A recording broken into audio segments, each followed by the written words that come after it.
Damai sejahtera Allah yang melampaui segala akal, kiranya mengawal hati saudara-saudara sekalian di dalam Kristus Yesus Tuhan kita. Amin. Selamat Advent, saudaraku. Mari kita menerima firman Tuhan untuk minggu Advent kedua ini dari Injil Lukas pasal yang ketiga, ayat yang pertama hingga ayat yang keenam, saya bacakan untuk kita. Dalam tahun ke-15 dari pemerintahan Kaisar Tiberius, ketika Pontius Pilatus menjadi wali negeri Yudea dan Herodes raja wilayah Galilea, Filipus saudaranya raja wilayah Iturea, dan Trachonitis dan Lisanias raja wilayah Abilene, pada waktu Hanas dan Kayafas menjadi imam besar, datanglah firman Allah kepada Yohanes anak Zakaria di padang gurun. Maka datanglah Yohanes ke seluruh daerah Yordan dan menyerukan, bertobatlah dan berilah dirimu dibaptis, dan Allah akan mengampuni dosamu. Seperti ada tertulis dalam kitab nubuat Yesaya. Ada suara yang berseru-seru di padang gurun, persiapkanlah jalan untuk Tuhan, luruskanlah jalan baginya. Setiap lembah akan ditimbun, dan setiap gunung dan bukit akan menjadi rata. Yang berliku-liku akan diluruskan, yang berlekuk-lekuk akan diratakan. Dan semua orang akan melihat keselamatan yang dari Tuhan. Demikian firman Tuhan. Saudaraku yang dikasihi Tuhan Yesus Kristus, minggu-minggu Advent sering diartikan sebagai persiapan untuk pesta Natal. Pertanyaannya, apa yang harus dipersiapkan? Banyak orang yang mempersiapkan pakaian, sepatu, atau kue, atau makanan, atau pohon Natal dan aksesorisnya. Dan yang lain-lain mempersiapkan lagu-lagu Natal. Tentang lagu-lagu Natal ini, saudaraku, kita perlu hati-hati. Karena menurut penelitian, lagu-lagu Natal sekarang ini banyak yang tidak ada hubungannya sama sekali dengan kelahiran Yesus. Hanya semacam Christmas Carol, misalnya lagu Jingle Bells, White Christmas, dan lain-lain. Dan menurut sebuah penelitian yang pernah saya baca, perayaan Natal di Amerika beberapa tahun yang lalu, itu ternyata 97% dari perayaan Natal itu adalah tanpa Yesus. Saudaraku, apakah itu persiapan yang benar untuk Natal? Pasti tidak. Lalu apa persiapan yang sebenarnya dengan persiapan Natal? Itulah yang akan kita pelajari dari Yohanes Pembaptis di firman Tuhan hari ini. Kita tahu Yohanes Pembaptis adalah orang yang diutus oleh Allah sebagai forerider, sebagai pembuka jalan yang mempersiapkan orang untuk menyambut kedatangan Tuhan Yesus. Di ayat 3 dikatakan dia berkhotbah di seluruh daerah Yordan. Itu tempat yang sangat ramai, dilintasi oleh banyak orang dari segala kelas sosial. Mereka itulah sasaran dari seruan Yohanes Pembaptis ini. Dan ketika itu kondisi masyarakat Yahudi sudah sangat jauh melenceng, menyimpang dari jalan Tuhan. Masyarakat penuh dengan kejahatan. Karena itulah Yohanes Pembaptis dengan keras berseru-seru kepada semua orang yang melintas di sana, mengatakan, bertobatlah, bertobatlah. Dan itu pula lah seruan dari Tuhan hari ini kepada kita. Di tengah-tengah kondisi zaman, di tengah-tengah masyarakat kita yang sangat penuh dengan kejahatan, dan juga masyarakat kita yang masih penuh kekhawatiran akibat pandemi COVID-19 ini, kita diajari cara untuk mempersiapkan diri menyambut kelahiran Yesus, menyambut Natal adalah bertobatlah. Pertanyaannya, mengapa bertobat itu begitu perlu? Yaitu karena pertobatan adalah tangan kita untuk menerima keselamatan yang dibawa oleh Tuhan Yesus. Tanpa pertobatan tidak ada keselamatan. Karena itulah Yesus juga. Dan banyak firman Tuhan yang tertulis di Alkitab kita yang selalu menyerukan bertobatlah, bertobatlah. Saudaraku, bila demikian perlunya, sekarang apa artinya pertobatan? Sebenarnya kata ini tidak asing lagi bagi kita, bahkan mungkin sangat akrab, bahkan mungkin karena terlalu biasa kita dengar, kita bisa kehilangan maknanya. Mengapa? Karena banyak orang yang memahami bertobat itu secara dangkal, bahkan secara salah. Sering dipahami bahwa bertobat itu hanya semacam perubahan tingkah laku, berhenti dari melakukan dosa dan berubah menjadi berperilaku tanda kutip suci. Katakanlah dia berhenti minum minuman keras, dia berhenti mabok-mabokan atau merokok, dia berhenti berkata kotor, dia berhenti berbohong. Lalu kemudian dia mulai membiasakan dirinya membaca Alkitab. Lalu dia datang ke gereja. Saudaraku, apakah ini yang disebut bertobat? Belum tentu. Karena bisa saja dia datang ke gereja tetapi hatinya sama sekali tidak ada di gereja itu. Sehingga dalam hatinya tidak ada yang berubah. Bertobat juga sering diartikan dengan kata maaf. Seolah sesudah kita meminta maaf, maka kita sudah bertobat. Saudaraku, ada seorang bapak, dia selalu memukuli istrinya. Tetapi sesudah itu dia meminta maaf. Dan malam harinya dia membawa bunga kepada istrinya. Tetapi besoknya dia memukuli istrinya lagi. Dan itu berulang-ulang kali.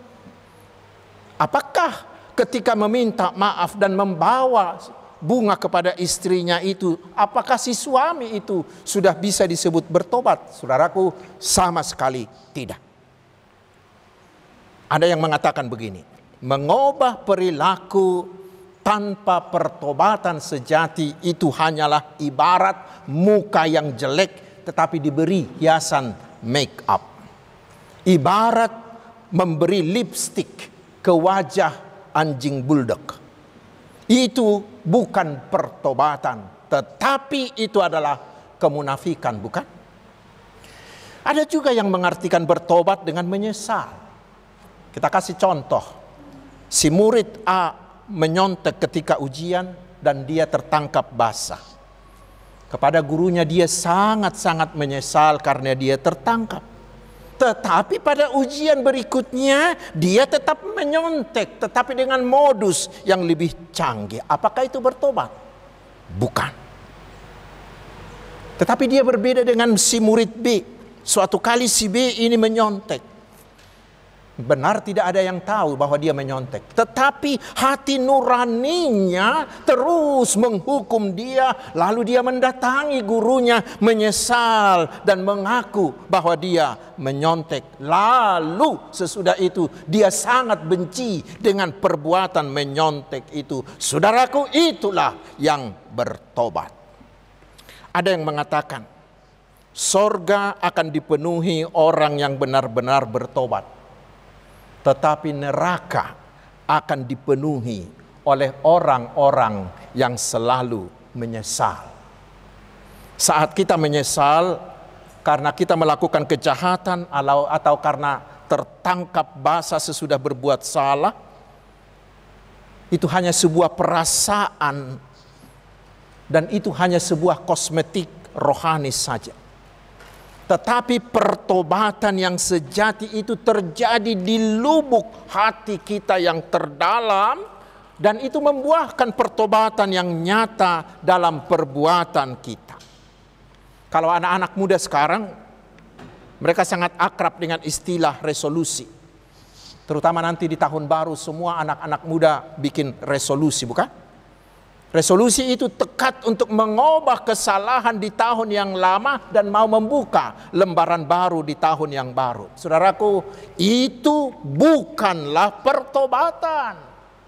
Karena resolusi seperti itu hanyalah perubahan sikap terhadap dirinya dan terhadap kegagalan-kegagalannya di tahun yang lama itu. Lalu sekarang apakah bertobat? Bagaimanakah pertobatan yang sejati? Kita tahu dari bahasa Yunaninya bertobat itu disebut metanoia, di bahasa Ibraninya disebut sub, artinya berbalik arah, turn away, balik kanan, berputar 180 derajat. Yang dulunya dia ke arah barat, sekarang dia ke arah timur. Dan pertobatan itu adalah perubahan total di dalam hati, sehingga yang lama ditinggalkan. Pertobatan adalah perubahan dari hidup yang dikuasai oleh dosa dan kejahatan dan kembali kepada Tuhan dan kepada kebenaran Tuhan.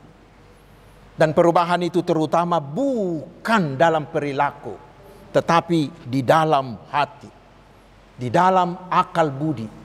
Karena hati dan akal budi itulah merupakan mesin dari seluruh hidup kita. Seperti yang dikatakan oleh firman Tuhan di Roma pasal 12 ayat 2b berkata, tetapi berubahlah oleh pembaharuan budimu sehingga kamu dapat membedakan manakah kehendak Allah, apa yang baik, yang berkenan kepada Allah dan yang sempurna.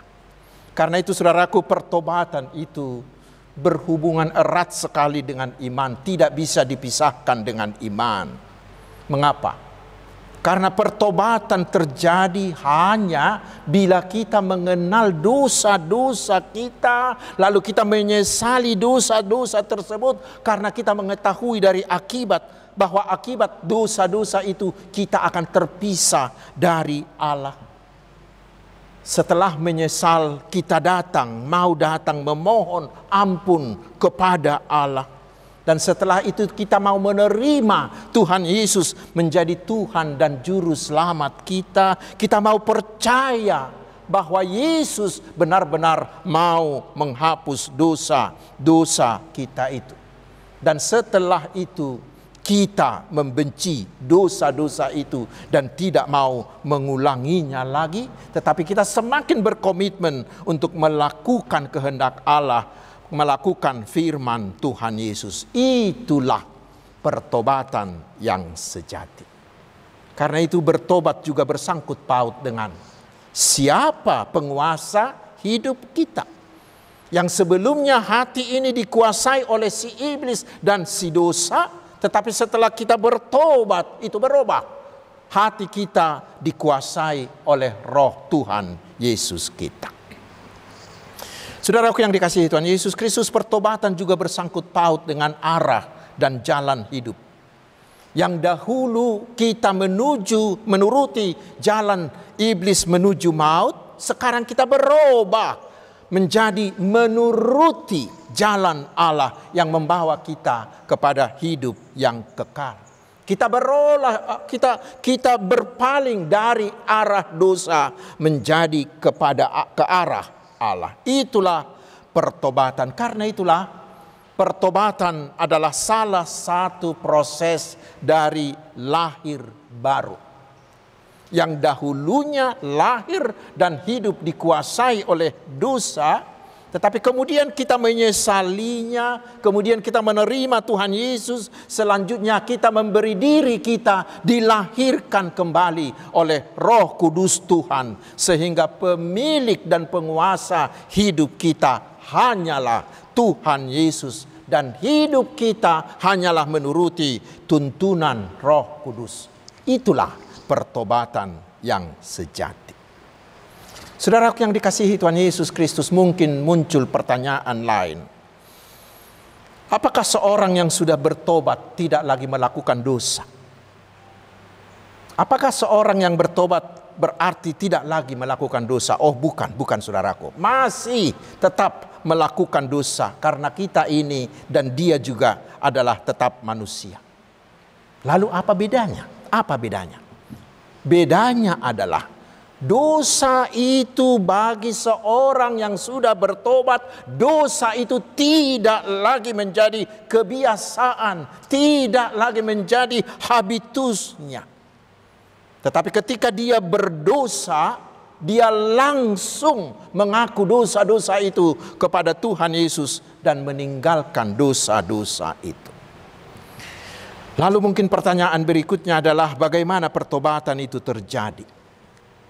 Bagaimana pertobatan itu terjadi? Mari kita baca dari 2 Korintus 7 ayat 10. Dikatakan, sebab duka cita menurut kehendak Allah menghasilkan pertobatan yang membawa keselamatan. Artinya, pertobatan itu lahir ketika kita mau marsak, ketika kita mau berduka akibat dosa itu. Kita berduka karena hubungan kita dengan Allah menjadi terputus oleh dosa itu.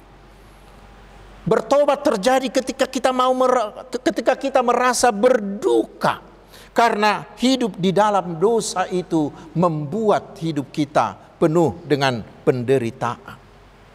Karena itulah seperti dikatakan di ayat 5, pertobatan itu harus didahului oleh pengakuan dosa. Pertobatan itu didahului oleh pengakuan dosa. Tidak ada pertobatan tanpa pengakuan dosa. Itulah yang kita lakukan di dalam liturgi kebaktian hari Minggu di HKBP setiap minggu.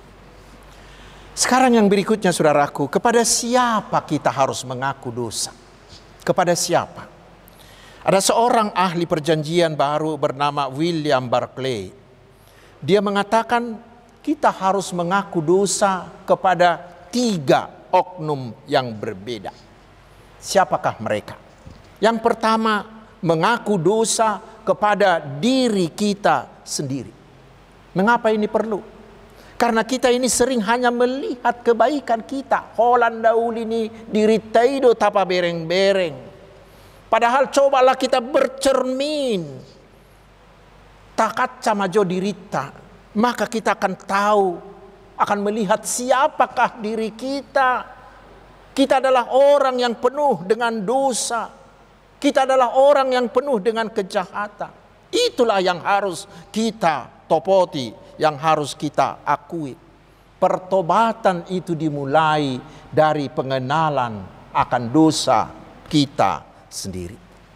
Kemudian yang kedua, kita mengaku dosa kepada orang yang pernah kita sakiti hatinya. Saudaraku, memang sering jauh lebih mudah mengaku dosa kepada Tuhan Yesus ketimbang mengaku dosa kepada orang lain, bukan? Mengapa? Karena kita malu. Sering kita malu, kita gengsi, kita harga diri kita anggap menjadi rendah ketika kita mau mengaku dosa kepada orang lain. Saudaraku, sekarang kita harus mau merendahkan diri kita, mengaku dosa kita kepada orang-orang yang pernah kita sakiti. Ingat, mengakui kesalahan kepada orang lain tidak akan pernah mengurangi harga dirimu, justru akan meningkatkan imanmu di hadapan Tuhan. Itu yang kedua. Lalu oknum yang ketiga dan yang terutama, kita harus mau mengaku dosa kita kepada Tuhan. Dan itu kita lakukan dengan jujur, dengan terbuka, dengan kerendahan hati. Keluarkan, akui seluruhnya, jangan ada yang disimpan-simpan. Adong madok, saya adong dosa hasian na tinabunihon nina. Jangan. Dan setelah kita mengaku dosa-dosa itu, mintalah, Tuhan, ampunilah segala dosaku. Lalu saudaraku, dengarkanlah apa jawaban Tuhan. Tuhan akan mengatakan kepada saudaraku, seperti tertulis di 1 Yohanes 1 ayat 9. Sepertinya Tuhan akan mengatakan kepada kita, anakku, aku akan mengampunimu karena aku telah mengasihimu. Dan Tuhan Yesus akan berkata, aku telah mati di kayu salib dan memberikan nyawamu untuk menebus dosamu. Dan aku pasti menghapuskan dosamu, karena untuk itulah aku mati. Saudaraku, sebenarnya itulah yang kita butuhkan. Yang kita paling butuhkan adalah pengampunan.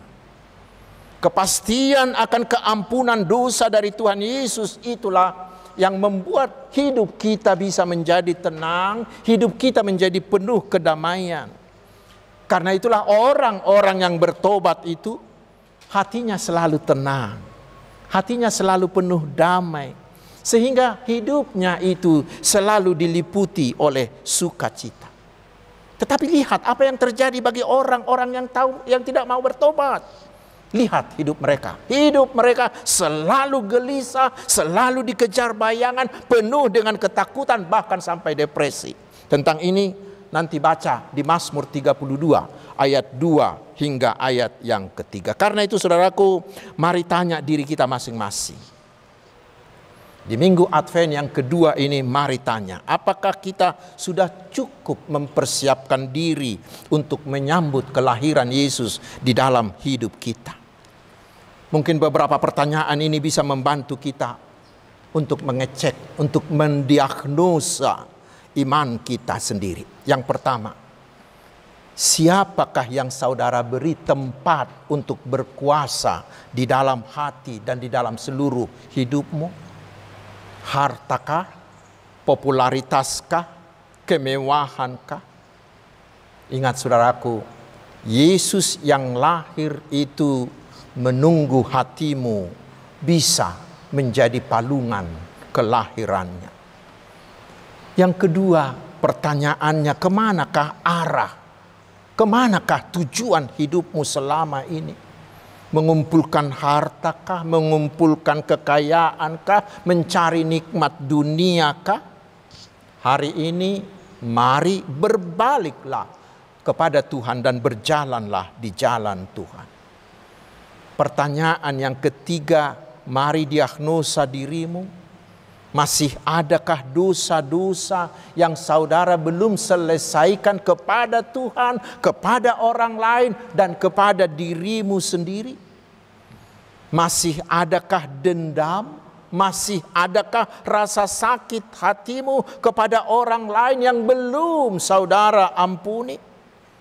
Bukankah itu akan membebani dan menghalangi Yesus untuk lahir di dalam hatimu? Hari ini saudaraku, di minggu Advent kedua ini, mari selesaikanlah itu dengan segera sehingga hatimu layak menjadi palungan Tuhan Yesus. Selamat bertobat, selamat menyambut hari Natal. Amin. Mari kita berdoa. Terima kasih Tuhan atas firman-Mu dan meteraikanlah itu di dalam hidup kami, sehingga setiap kami mau bertobat setiap hari, dengan mengaku dosa-dosa kami dan percaya serta menerima Tuhan Yesus menjadi Tuhan dan Juru Selamat kami. Itulah persiapan kami menyambut kelahiran dan kedatangan-Mu di minggu Advent ini. Biarlah Roh Kudus-Mu semakin heran bekerja, sehingga di minggu-minggu Advent ini semakin banyak hati yang bertobat dan kembali kepada Tuhan Yesus. Ya Tuhan yang Maha Baik, kuatkanlah kami agar semakin hari iman kami semakin bertumbuh dan dapat menampakkan buah iman kami dalam hidup keseharian kami. Sehingga kami umat-Mu ini semakin bisa menjadi terang, menjadi garam, dan menjadi berkat bagi sekitar kami. Kuatkanlah kami agar seluruh hidup kami bisa menyenangkan hati-Mu dan hati sesama kami.